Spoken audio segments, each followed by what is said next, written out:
Hello all. Welcome back to our channel. అందరూ ఎలా ఉన్నారు? నేనైతే చాలా బాగున్నాను. ఇది వరలక్ష్మి వ్రతం ముందు రోజైతే డెకార్ కోసం మొత్తం ప్రిపేర్ చేసుకున్నా. మొత్తం ఇదంతా వాక్యూమ్ అయితే ముందే చేసేసాను. సో, డెకార్ కోసం అయితే ఫ్లవర్స్ తీసుకొచ్చాను. ఇవి ఆల్రెడీ నా దగ్గర ఉన్నవే. కొత్తగా అయితే తీసుకున్నవయితే ఏమీ కాదు. ఈ డెకరేషన్ కంప్లీట్ చేసేస్తే ఆల్మోస్ట్ అంతా అయిపోయినట్టే. మనకి మిగిలిన ప్రసాదాలు అవంతా నెక్స్ట్ డే చేసుకునేదే కదా! సో, అందుకు ఫస్ట్ అయితే ఇది చేసేద్దామని ఈవినింగ్ అయితే స్టార్ట్ చేశాను. ఇది స్టార్ట్ చేసి కంప్లీట్ చేసేసరికి నైట్ అయితే అయిపోయింది. ఈ ఆర్టిఫిషియల్ ఫ్లవర్స్ అయితే ఇండియా నుంచి తెప్పించుకున్నవే. అండ్ కొన్ని క్లాత్స్ అండ్ బనానా ట్రీస్ ఇలాంటివైతే ఇక్కడ అమెజాన్‌లో తీసుకున్నాను. ఈ యెల్లో క్లాత్ అయితే అమెజాన్‌లోనే తీసుకున్నాను. ఈ 2 సెట్ ఇది $9 ఆర్ $10 పడింది. యాక్చువల్లీ ఇది లాస్ట్ ఇయర్ వరలక్ష్మి వ్రతానికి తీసుకున్నది. అవే ఉన్నాయి. సో, ఈ ఇయర్ కూడా అదే చేస్తున్నా. ఫస్ట్ అయితే స్టాండ్ సెట్ చేస్తున్నాను. యాక్చువల్లీ ఇది మన ఫ్లవర్స్ ఆర్టిఫిషియల్‌వే కాబట్టి అంత వెయిట్ ఉండదు. అండ్ మనకి అంత హెవీగా వర్క్ చేసి ఈ పిన్స్ పెట్టి ఇదంతా ఉండదు. కొంచెం టైమ్ టేకింగ్ బట్ అవుట్‌పుట్ మాత్రం బావుంటుంది. డెకార్‌కి మనం యూజ్ చేసేవన్నీ ఆర్టిఫిషియల్ ఫ్లవర్సే. ఎందుకంటే అన్ని ఎక్కువ ఒరిజినల్ ఫ్లవర్స్ అయితే మనం ఇక్కడ కొనలేము. చాలా ఎక్స్‌పెన్సివ్ ఉంటాయి. పూజకి మాత్రం రియల్ ఫ్లవర్స్ అయితే తీసుకున్నాను. నేను డెకార్ అయితే హెవీగా ఏం లేదు. జస్ట్ సింపుల్‌గానే ఫ్లవర్స్ అన్నీ వాటి హైట్ బట్టి అరేంజ్ చేసేసుకొని పెట్టేద్దాం అనుకున్నాను. సో, అలానే చేశాను సింపుల్‌గా. ఫస్ట్ అయితే ఇవన్నీ వాటి హైట్‌ని బట్టి అయితే సెగ్రిగేట్ చేసుకొని పెట్టుకోవడం ఈజీ అనిపించింది. సో, అదైతే సెగ్రిగేట్ చేసేసుకుంటున్నాను. చూడ్డానికి ఈజీగానే ఉంది గానీ, ఆల్మోస్ట్ 2 అవర్స్ టైం అయితే పట్టింది ఇది మొత్తం కంప్లీట్ చేయడానికి. సో, స్టాండ్‌కి ముందయితే టేబుల్ పెట్టి, దాని మీద కూడా ఒక క్లాతేసాను. అండ్ అటు ఇటు కొన్ని నా దగ్గరున్న ఇండోర్ ప్లాంట్స్ అయితే పెట్టాను. ఈ సింపుల్ డెకర్ అయితే మీకెలా అనిపిచ్చిందో నాకైతే కమెంట్‌లో చెప్పండి. నేను మొత్తం యెల్లో వచ్చేలాగా అయితే తీసుకున్నా. ఎందుకంటే నాకు యెల్లో ఇష్టం. అండ్ నాకు ఒక మంచి గుడ్ వైబ్స్ వచ్చినట్టు అట్లా అనిపిస్తది. డెకార్ అయిపోయినాక బూరెల కోసం అయితే శనగపప్పు నానబెట్టా పూర్ణం కోసం. అలానే రేపటికి శనగలు కావాలి కాబట్టి శనగలు కూడా అయితే నానబెడుతున్నా. మనం తాంబూలానికి కూడా ఇవ్వడానికి కావాలి కదా! ఇవి పూజ కోసం తీసుకున్న ఫ్లవర్స్. చామంతి, ఇంకా రోజాస్ ఇవి 2 తీసుకున్నాను. ఇప్పటి నుంచి వచ్చేది ఇంకా వ్రతం రోజు వీడియో. ఆ రోజు నేను ఈ ప్రసాదాలు చేసింది అదంతా అయితే వీడియో తీయలేదు. ఎందుకంటే ఏకాదశి రోజు నేనేం చేశానో అవన్నీ వీడియో పెట్టాను కదా!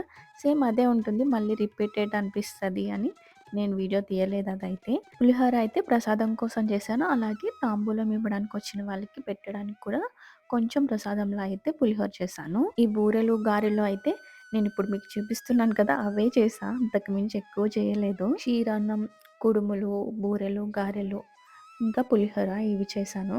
ఇంకా శనగలు, చలివిడి ఇవి ఎలానో చేస్తాం కదా! పానకం ఇదంతా. ఈ బూరెలు అవంతే మేమిద్దరమే కదా ఉండేది. సో, ఈవినింగ్ అయ్యేసరికి ఎవరు తినరు. అందరింట్లో వాళ్ళు పూజ చేసుకుంటారు కదా! అందుకే నేను ఇంత తక్కువగా అయితే చేసుకున్నాను. ఈవినింగ్ అయ్యేసరికి చాలా ప్రసాదాలొచ్చినాయి. అవి ఇవి చాలా ఎక్కువైనాయి మా ఇద్దరికైతే. పూజ కోసం అయితే అన్నీ సెట్ చేసేసుకున్నాను. ఇంకా పూజ దగ్గరికైతే వెళ్ళిపోదాము. నేను కలశం అవన్నీ ముందే పెట్టేసుకున్నాను. అవన్నీ వీడియో తీయడానికి అవ్వలేదు. అండ్ నాకు కూడా కొంచెం లేట్ అవుతుందని వీడియో మీదయితే అంత ఫోకస్ పెట్టలేదు. పూజా విధానం మొత్తం అంతా యూట్యూబ్‌లో చూసయితే చేద్దాం అనుకుంటున్నాను. మనం చదివితే కొన్ని మిస్టేక్స్ అన్నా ఉంటాయేమో కదా! కానీ పంతులు గారు చదివిందయితే పర్ఫెక్ట్‌గా ఉంటుందనయితే నేను యూట్యూబ్‌లో పెట్టుకుందామని డిసైడ్ అయ్యాను. సో, వాళ్ళైతే కరెక్ట్‌గా చదువుతారు కదా! ఆ వీడియోలో చెప్పినట్టయితే వ్రతం చేసుకుంటానిప్పుడు. ఫస్ట్ అయితే పసుపు విఘ్నేశ్వరుడిని చేసుకుంటున్నాను. మేము ఆస్టిన్ వచ్చినాక ఇదైతే సెకండ్ వరలక్ష్మి వ్రతం. ఫస్ట్ వరలక్ష్మి వ్రతంకి నాకు మా కమ్యూనిటీలో అయితే ఎవ్వరు తెలియదు. చాలా తక్కువ మంది తెలుసు. ఇద్దరు, ముగ్గురు అట్లా. బట్ ఈ ఇయర్ అయితే అందరూ ఫ్రెండ్స్ అయ్యారు. ఫస్ట్ టైం నేను పెళ్ళైనాక ఇంత మంచిగా చేసుకుంది. అందరిని పిలిచి తాంబూలం ఇచ్చి అండ్ అలానే నేను కూడా అందరింటికెళ్ళా. చాలా హ్యాపీగా అనిపిచ్చింది. అండ్ చాలా పాజిటివ్‌గా అనిపిచ్చింది. మనం ఫస్ట్ ఏం చేసినా విఘ్నేశ్వరుడినే కదా పూజ చేసేది. సో, దానికోసం అయితే ఫస్ట్ విఘ్నేశ్వరుడిని చేసేసుకున్నాను.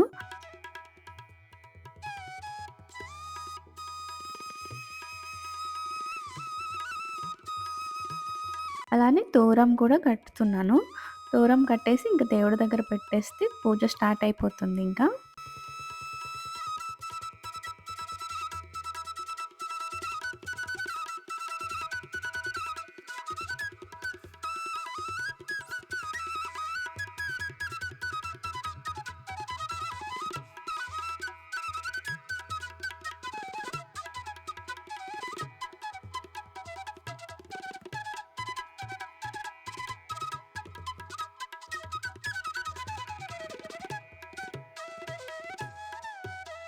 ఫస్ట్ దీపారాధన చేసేసుకుందాం.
ఫస్ట్ అయితే పంతులు గారు చెప్పినట్టు విఘ్నేశ్వరుడి పూజ చేస్తున్నాను. విఘ్నేశ్వరుడి పూజ కోసం అయితే ఫస్ట్ బియ్యం తీసుకొని దాంట్లో తమలపాకులో విఘ్నేశ్వరుడిని చేసి పూజ చేస్తున్నాను.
పూజ చాలా జరిగింది. కంప్లీట్ అవ్వడానికి 11:30 అలా అయిపోయింది టైము.